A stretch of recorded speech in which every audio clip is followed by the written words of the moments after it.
ये हम लोग का है स्टैंडर्ड डेविएशन।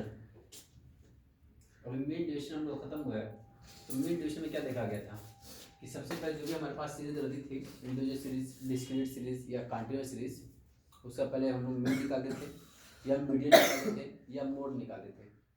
मीन, मीडियन या मोड। वैसे ज़्यादातर इसका जो क्वेश्चन रहता है मीन और मीडियन ही से रहता है, ठीक है। मीन मीडियन से हम लोग क्या निकालते थे, डेविएशन निकालते थे, जिसको हम लोग डी एक्स के नाम से बोलते थे। तो डी एक्स को हम लोग डिवाइड करते थे किससे, एन से, तो क्या निकल जाता है आपका, मीन डिवीजन निकल जाता है। अब यहाँ पर पढ़ रहे हैं हम लोग हैं स्टैंडर्ड डिवीजन। ये क्या होता है, ये भी एक क्या है, मेजरमेंट है, ये भी एक माप है, ये भी क्या है, एक मेजरमेंट है, स्केल है, किसको मापने के लिए। अभी जो हम लोग mean division from mean, mean division from median, mean division from mode जब हम निकाल लेते थे, उसमें भी बहुत सारी कुछ न कुछ डिसएडवांटेज थे, कुछ डीमेरिट्स थी, कुछ कमियां थी। उन कमियों को दूर करने के लिए एक साइंटिफिक कोई तरीका लेके आया गया, एक साइंटिफिक कोई मेथड लेके आया गया। उस मेथड को हम लोग क्या बोलते हैं, स्टैंडर्ड डिवीजन बोलते हैं। क्या बोलते हैं, स्टैंडर्ड डिवीजन बोलते हैं। ये कैसे निकाला जाता है, इसमें भी सबसे पहले हम लोग मीन निकालेंगे। क्या निकालेंगे, मीन निकालेंगे। उस मीन से हम लोग क्या करेंगे, डेविएशन निकालेंगे। क्या निकालेंगे, डेविएशन निकालेंगे। उस डेविएशन को हम लोग क्या करेंगे, स्क्वायर करेंगे। क्या करेंगे, स्क्वायर करेंगे। उस स्क्वायर को हम लोग n से डिवाइड करेंगे, तो जो निकल के आएगा क्या आएगा, स्टैंडर्ड डिवीजन निकल गया। अब कमियां क्या थी, उस कमी को दूर करने के लिए मैंने बताया कि जो हम लोग मीन डिवीजन फ्रॉम मीन या मीन डिवीजन फ्रॉम मीडियन पढ़ रहे थे, उसमें जो डिवीजन निकाल रहे थे, याद होगा कि उसमें हम लोग प्लस और माइनस को इग्नोर कर देते हैं। अगर माइनस आता था तभी हम लोग प्लस लिख देते हैं, प्लस है तभी प्लस लिखते थे। तो बहुत बड़ी कमी है, मैथमेटिकल एरर है वो। तो उस एरर को ये दूर करेगा। इसमें हम लोग प्लस और माइनस को इग्नोर नहीं करेंगे, इसमें ध्यान देंगे। लेकिन ऐसा क्या कर दिया जाए कि सब प्लस में हो जाए, तो उसको स्क्वायर कर दिया जाए। क्या कर दिया जाए, स्क्वायर कर दिया जाए।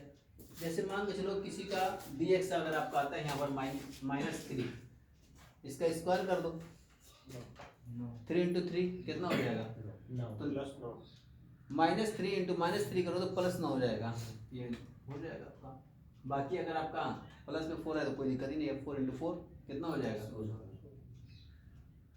उसका स्क्वायर कर दिया जाए। तो जो उसकी डीमेरिट्स थी मेन डिवीजन की, वो सारी डिवीजन की जो प्रॉब्लम थी, जो भी डीमेरिट्स थी, और बहुत सारी सिर्फ इसके अलावा थी। लेकिन मेजर यही डिफरेंस है कि उसमें मैथमेटिकल एरर है, आ रहा है माइनस, लेकिन फिर भी उसको हम लोग क्या कर देते हैं, उसको सब प्लस, जो प्लस में आ रहा है प्लस में लिखते हैं। कोई माइनस प्लस में आ रहा है, वो +2 आ रहा है, कोई -2 आ रहा है, लेकिन सब हम लोग 2 लिख रहे हैं, तो एरर तो है ही है। इसी एरर को दूर करने के लिए एक साइंटिफिक मेथड लेके आया गया, जिसे हम लोग क्या बोलते हैं, स्टैंडर्ड डिवीजन। और ये जानते ही तुम लोग कि आवश्यकता ही आविष्कार की जननी है। आपने जब मीन डिवीजन की खोज की, जब उसको निकाला, बाद में उसमें अध्ययन करने पर, स्टडी करने पर पता चला कि नहीं, ये तो मैथमेटिकल एरर लग रही है। इससे हम लोग माइनस जो आता है उसको भी प्लस ही मानते हैं, और जो प्लस में है वो प्लस ही मानते हैं। कोई -2 आ रहा है और कोई +2 आ रहा है, दोनों को सेम ही मानते हैं। जब एरर निकल गया तो कहा कि नहीं, ये बहुत ज़्यादा भी तो हम लोग डिवीजन निकाल रहे हैं, तो ये सही नहीं निकल रहा है। तो उसके लिए क्या कर दिया जाए, कुछ और नया मेथड खोज की जाए। फिर नया मेथड खोजा गया, आवश्यकता पड़ी, आपने उसका नया आविष्कार किया, और नया आविष्कार निकल के क्या आया, स्टैंडर्ड डिवीजन के रूप में निकल के आया। ठीक है, तो यानी कि वो जो हमारी वो मैथमेटिकल एरर हो रही थी, उसको सही करने के लिए एक नया मेथड की जरूरत पड़ गई, जिसको हम कहते हैं, अब यहाँ पर प्लस होगा तो प्लस लिखेंगे, माइनस होगा तो माइनस लिखेंगे। लेकिन उसको अगर स्क्वायर कर दिया जाएगा तो आपका फलन बन जाएगा ये। ठीक है, तो बुक की लैंग्वेज में देखते हैं कि क्या चीज़ें बताई गई इसमें। देखो, सबसे पहले यहाँ पर लिखा है स्टैंडर्ड डिवीजन, प्रमाप विचलन या मानक विचलन बोलते हैं। क्या बोलते हैं, प्रमाप विचलन या मानक विचलन। स्टैंडर्ड डिवीजन किसे कहते हैं, बताया गया प्रमाप विचलन यानी स्टैंडर्ड डिवीजन अपकिरण को मापने का सबसे अधिक लोकप्रिय और वैज्ञानिक ढंग है। अपकिरण बोले तो डिस्पर्शन, और डिस्पर्शन जिसको कहते हैं फैलाव को, बिखराव को। यानी जो अभी तक हम लोग मीन, मीडियन, मोड अलग अलग पढ़ रहे थे, उसका जांच की जा रही है कि कितना फैलाव है उसमें, कितना विस्तार है। और फिर सब पढ़ चुके हो, रेंज पढ़ चुके हो, क्वार्टाइल रेंज पढ़ चुके हो, परसेंटाइल रेंज पढ़ चुके हो, इंटर क्वार्टाइल रेंज पढ़ चुके हो, सेमी क्वार्टाइल डिवीजन पढ़ चुके हो, ये सब चीज़ें पढ़ चुके हो। उसी में मिड डिवीजन ही पढ़ चुके हो। उसी का टॉपिक हम लोग क्या है, स्टैंडर्ड डिवीजन है। ठीक है, तो ये कह रहे हैं यहाँ पर कि परमाप विचलन अपकिरण को मापने का सबसे अधिक लोकप्रिय और वैज्ञानिक ढंग है। यानी सबसे ज्यादा अगर फेमस कोई है तो मेन मीडियन नहीं है, क्या है, स्टैंडर्ड डिवीजन है, स्टैंडर्ड डिवीजन है।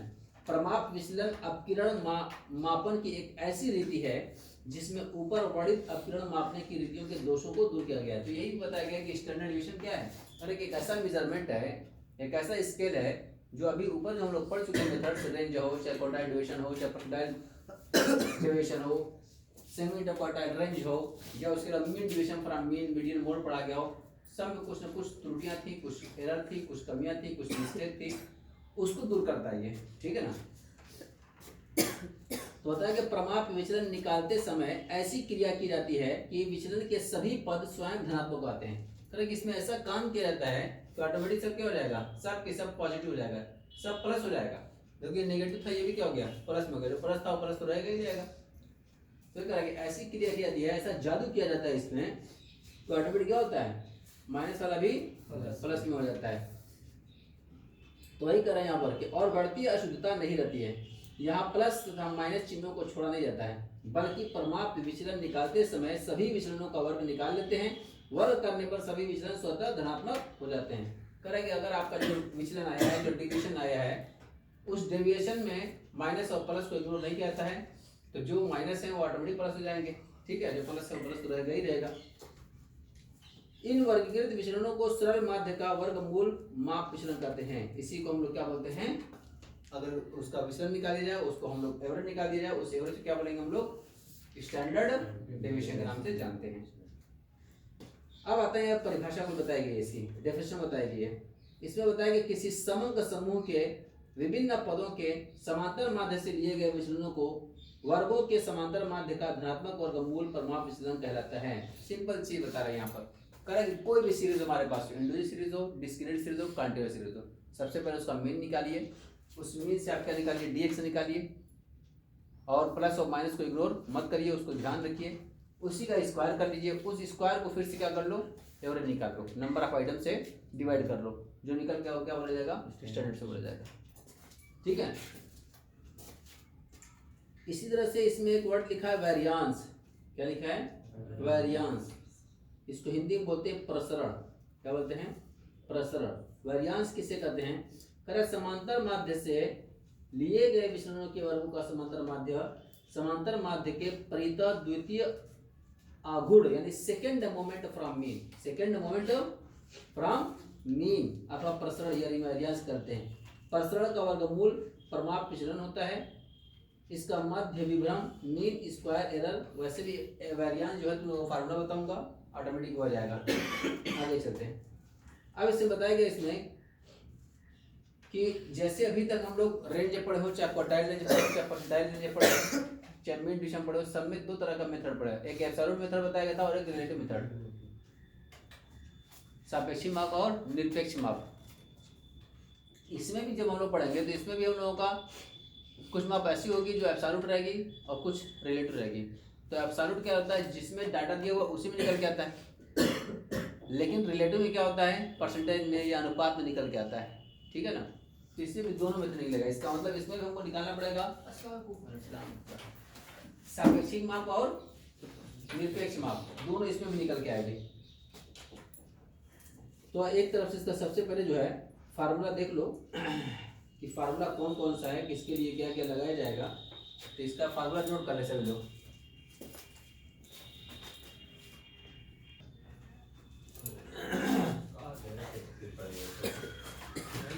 देखें तो स्टैंडर्ड डिवीजन में जो मेथड बताया गया, इसमें 4 मेथड तुम लोगों के स्टैंडर्ड डिवीजन मेथड लगाते हैं। डायरेक्ट मेथड, उसके अलावा shortcut method, square value method, और उसमें कौन है, step division method. Direct method से अगर लगाते हैं उसमें भी इंडिविजुअल सीरीज आएगी, डिस्क्रीट और कॉन्टिन्यूअस सीरीज आएगी। अगर इंडिविजुअल सीरीज लगाएंगे फार्मूला क्या है, sigma D X square upon N. N बोले तो नंबर ऑफ आइटम। अगर वही डिस्क्रीट एंड कंटीन्यूअस सीरीज है, यहाँ पर फार्मूला क्या है, sigma F D X square upon N. वो तो जहाँ एफ आया समझ जाना कि डिस्क्रीट या कंटीन्यूअस सीरीज है। और सिग्मा एफ का हो चाहे एन का हो, बात वही है, नंबर ऑफ आइटम, कितने नंबर ऑफ आइटम है। वही शॉर्टकट मेथड से लगाना हो तो इसमें फार्मूला थोड़ा देखो, sigma D X square upon N minus sigma D X upon N का होल स्क्वायर। क्लियर है। ऐसे डिस्क्रीट एंड कंटीन्यूअस तो उसका फार्मूला क्या बताया गया है, sigma F D X square upon N. देखो इसमें डिस्क्रीट और कंटीन्यूअस आगे तुरंत एफ डी एक्स हो गया, इसमें क्या था अभी डी एक्स था, इसमें F D X square upon N minus F D X upon N का होल स्क्वायर लिखा गया। ठीक है। स्क्वायर वैल्यू मेथड, इसमें भी इंडिविजुअल सीरीज डिस्क्रीट देखते हैं। इंडिविजुअल सीरीज अगर लगाएंगे तो sigma x square upon N minus sigma x upon N का whole square. Discrete and continuous series अगर होगी तो उसमें क्या करेंगे, sigma f x square upon N minus sigma f x upon N का होल स्क्वायर। ठीक है। ये एन बोले तो क्या है, यहाँ पर सिग्मा एफ है, वो एन बोले तो सिग्मा एफ। टोटल कितने लोग हैं तो एफ ही तो बताता है आपको। ये सारे मेथड बताए गए हैं, इसी मेथड को हम लोग अप्लीकेबल करेंगे। ठीक है। और इसको बता दिया गया कि स्टैंडर्ड डिवीजन को किससे डिनोट करते हैं, स्मॉल सिग्मा के नाम से। क्या बोलते हैं इसको, स्मॉल सिग्मा के नाम से। और वो क्या था, स्मॉल डेल्टा था, स्मॉल डेल्टा था, ये है स्मॉल सिग्मा। तो एक आध क्वेश्चन लगाते हैं, सारी बातें इसमें क्लियर हो जाएंगी। इसका नोट हो गया ना सबका। चलो जगह कहीं उधर ही है तो उधर ही चिपका लेते हैं।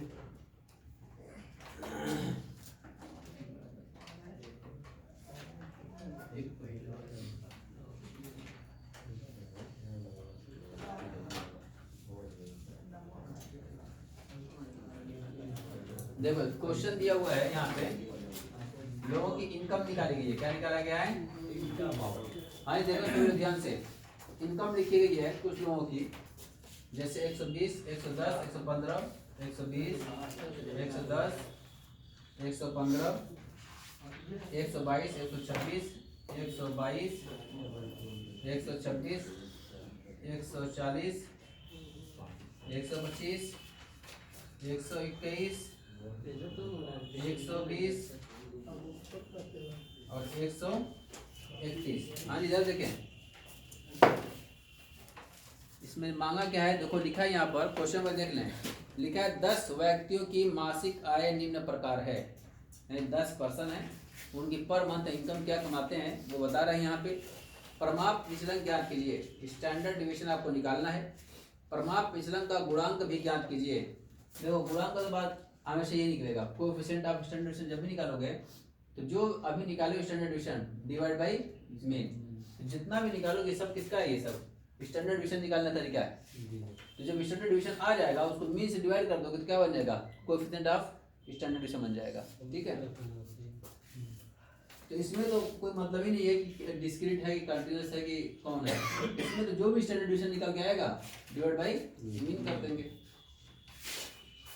तो 10 लोगों की इनकम दी थी, इसी से निकालना है आपको स्टैंडर्ड डिवीजन और कोएफिशिएंट ऑफ स्टैंडर्ड डिवीजन निकालना है। तो 10 लोगों जो इनकम दी हुई यहाँ पर हमारे पास देख सकते हैं कि 120 रुपया, 110 रुपया, 115 रुपया, 122 रुपया, 126 रुपया, 140 रुपया, 125 रुपया, 121 रुपया, 120 रुपया और 131 रुपया। मीन निकालने के लिए क्या इसको असेंडिंग डिसेंडिंग किया जाता है क्या, नहीं। जब निकालना होता है हम लोगों को मीडियन, तब आपको सीरीज को असेंडिंग और डिसेंडिंग करना मस्ट है। मीन निकालने के लिए असेंडिंग डिसेंडिंग करना कोई जरूरी नहीं है, जैसे निकालते हो वैसे निकाल लोगे। मीन निकालने के लिए आपका क्या है, एक्स है। मीन का फार्मूला सबको पता है ना, क्या होता है मीन का फार्मूला, बताओ किसी को पता होता है, हाँ निकालते हैं, सिग्मा एक्स अपॉन एन है, ये यही है। तो टोटल ये एक्स है, ये इसका टोटल कब क्या बन जाएगा, सिग्मा एक्स बन जाएगा। ये टोटल देखो कितना हो गया ये, तो यह बताने वाला हैं। ये आपका है 1200 30 कितना ये 1230 ये आपका दिया हुआ है टोटल क्या एक्स। टोटल एक्स को हम लोग क्या बोलते हैं सिग्मा एक्स बोलते हैं। नंबर ऑफ आइटम गिन लो 1 2 3 4 5 6 7 8 9 10 तो नंबर ऑफ आइटम 10 है। मीन निकालना हो अगर आपको तो सिग्मा एक्स कितना निकल के आ गया 1230 और ये है 10 कितना आ जाएगा कितना आ जाएगा देख लो 123।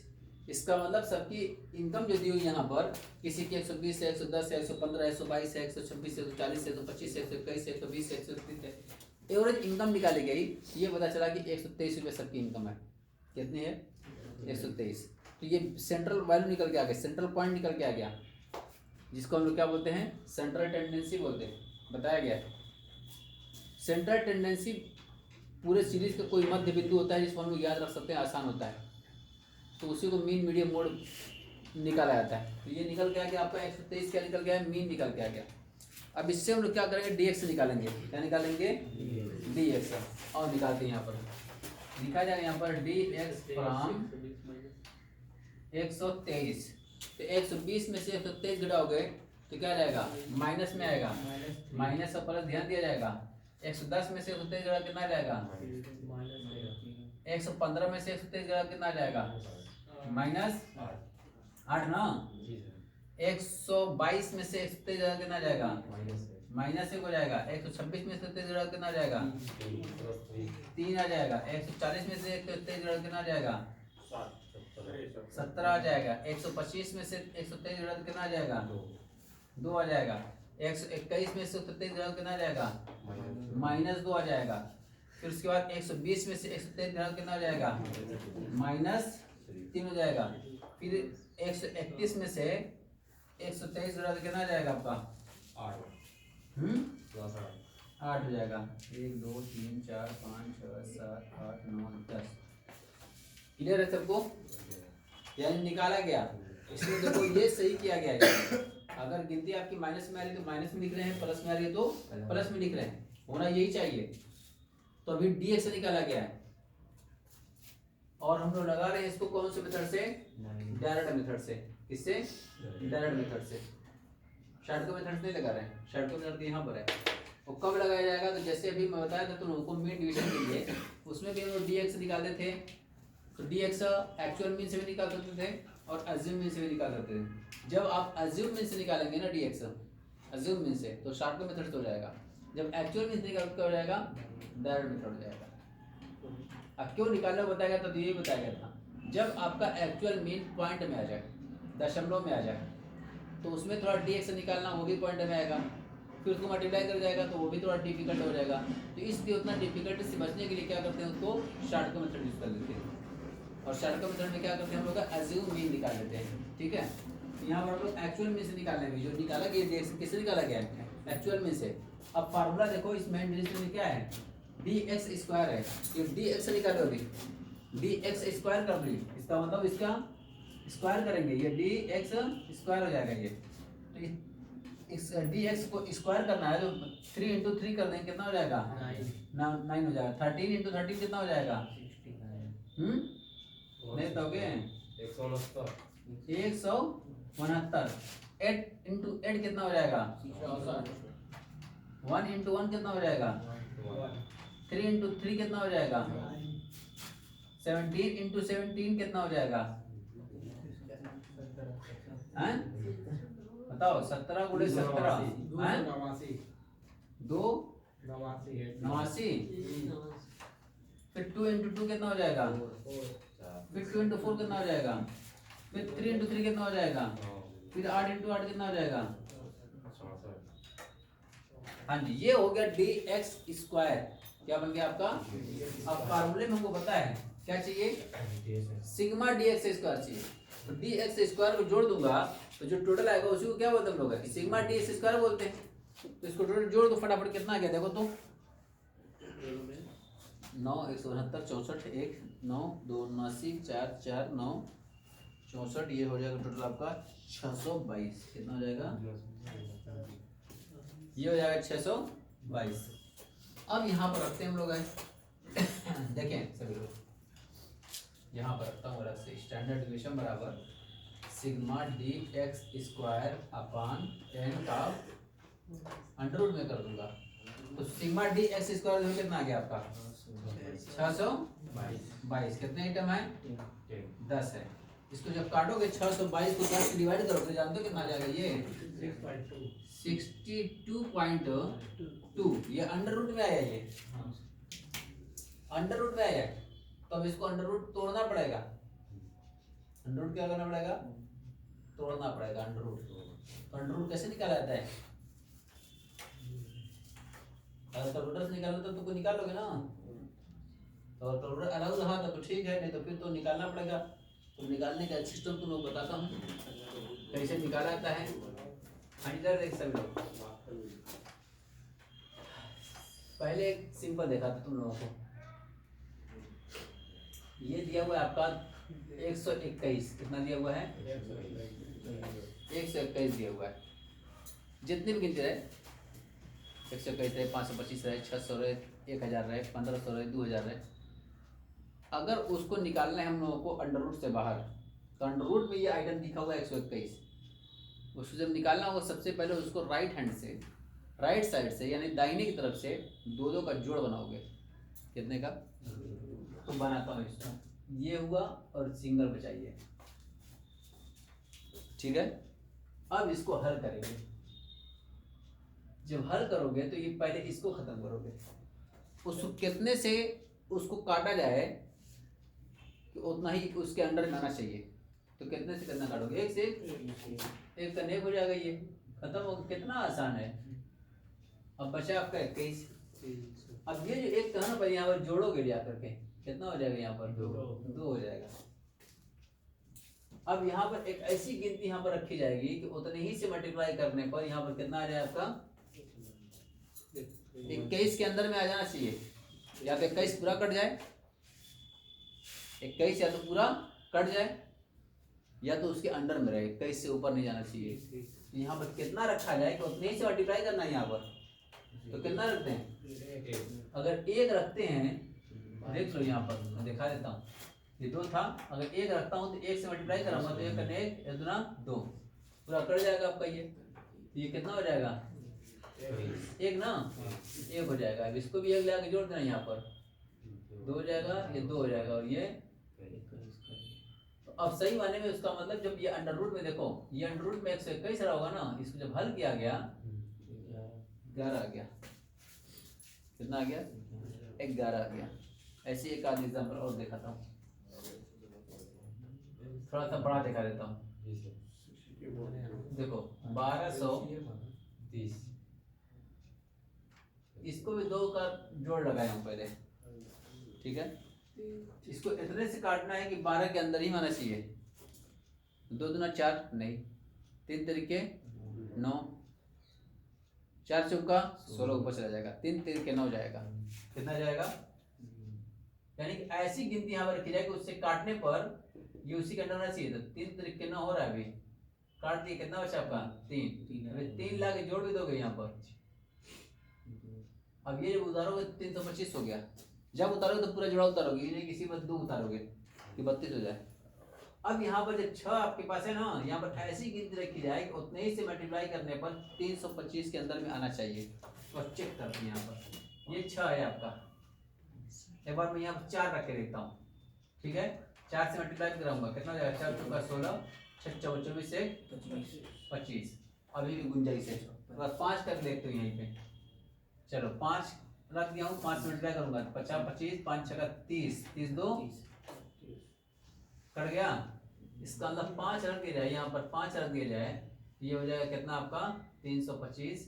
ये खत्म हो जाएगा और ये 5 जोड़ दूंगा, कोई इसका जोड़ने मतलब नहीं है, बस आंसर निकल चुका है हमारे पास। कितना रहेगा ये, इसका मतलब ये हो जाएगा कि 1225 जो लिखा हुआ है ये अंडर रूट में, ये कितना ये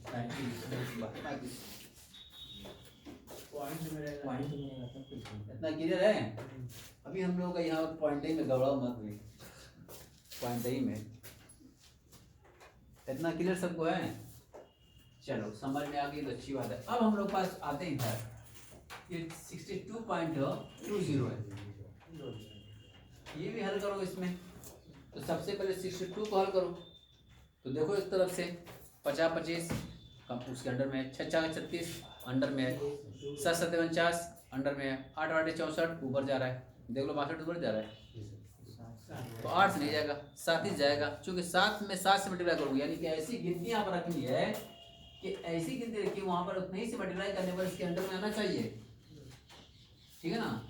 तो 7 रखा गया, कितना रखा गया 7, ये आ जाएगा आपके पास 7 7 7 49 हो गया, 49 को काटा पीटा गया 13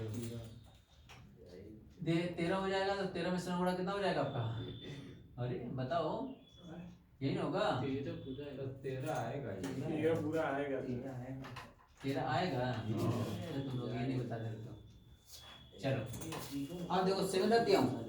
अब चूंकि जब मुझे उतारना है तो पूरा दो उतारूंगा और वहाँ पॉइंट रहे, पॉइंट सही थे तो पॉइंट में रख यहाँ पर।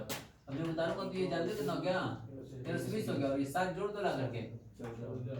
अब यहाँ पर ऐसी गिनती रखी जाएगी 14 के बगल में कि उतना ही से मल्टीप्लाई करने पर 1320 के अंदर में आना चाहिए, ठीक है ना। तो चेक करना पड़ेगा, ये चेक ही करते हैं। आओ इसको भी देखता हूँ मैं, कितना भाई 14 ना, 14 में एक बार जानते हो कितना, करो 6 से कर, देखो 6 रखता हूँ मैं वहां पर, तो 6 से मल्टीप्लाई भी करता हूँ, 6 का 36, फिर 6 चौका 24 3 27, फिर 6 कने 6 6 2 8 8 तो 76 हुआ। और थोड़ा सा कर देते हैं, 8 से कर देते हैं, 14 तो था ही, 8 रख देते हैं, 8 रखूंगा तो 8 से मल्टीप्लाई कर दूंगा, 8 बटे 64 हो जाएगा, फिर 8 चौका 32 और 6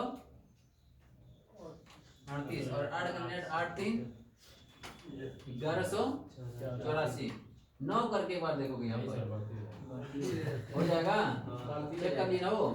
चलो इसका मतलब ये हो जाएगा कि अभी जो है यहाँ पर मैं कितना रखूंगा 8 रखूंगा, ये हो जाएगा 8 यहाँ पर, ठीक है। कितना आ गया टोटल 1184 हो गया, ये 8 ला के जोड़ दोगे, 8 दूना 16 5, ये हो जाएगा।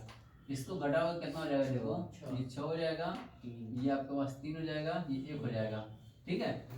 अब जब भी उतारोगे यहाँ पर डबल भी उतारोगे। अब ये आपके पास जानते हो कितना है, 156 है, कितना है 156। यहाँ पर ऐसी गिनती रखी जाएगी कि उतने पर गिनती रखने पर कितना हो जाएगा 13,600 हो जाएगा। जब उतारोगे तो यहाँ पर कितना उतारोगे, अब ये नहीं कि 136 रहेगा, अब दशमलव में रहेगा ना, एक बार लग गया दशमलव वहाँ पे, जब उतारोगे तो जोड़ा उतारोगे, दोनों उतारोगे साथ में, 2 जीरो उतारोगे यहाँ पर, ठीक है ना। अब इसको यहाँ पर इतने से काटोगे पीटोगे कि उतना आ जाए हमारे पास 13,600 के अंदर में आना चाहिए। तो ऐसे ही एक बार 7 से, एक बार 8 से, तो 8 रखोगे तो 8 से मिलेगा, 9 से रखोगे तो 9 से रखोगे, ठीक है ना। अगर कैलकुलेटर अलग होगा तो कोई दिक्कत की बात ही नहीं है। कैलकुलेटर में कितना लिखोगे 62.2 अंडर रूट वाली की दबा दोगे, निकल के आ जाएगा। देखो 7 पॉइंट समथिंग कुछ निकल के आ रहा होगा, देखो अब नहीं देखोगे 7.88 आ रहा है। हाँ जी देखो 7.88 आ गया, बात समझ आ रही है। तो देखो हमने डिटेल तुमने बता दिया कि कैसे अंडर रूट से बाहर किया जाएगा, कई तरीका दिखा दिया हूँ, 525 तरह दिखा दिया हूँ, 125 दिखा दिया हूँ, 10 12 2 चीज आ गया है। यहाँ पर ये भी जो तुम लोग हम लोग आंसर निकाले थे उसको कैसे निकालना है ये सब बता दिया इसमें। 7.88 निकल गया यहाँ, अभी भी लंबा चल रहा होगा, ठीक है ना। तो इसको बस इतना ही काफी है, 2 डिजिट या 3 डिजिट तक करके छोड़ देना, इससे ज्यादा मत लिखना, ठीक है। तो इसको नोट करना होगा, फटाफट नोट कर लो। ये है क्वेश्चन कौन सा, इंडिविजुअल सीरीज का, और कौन सा मेथड है, डायरेक्ट मेथड है।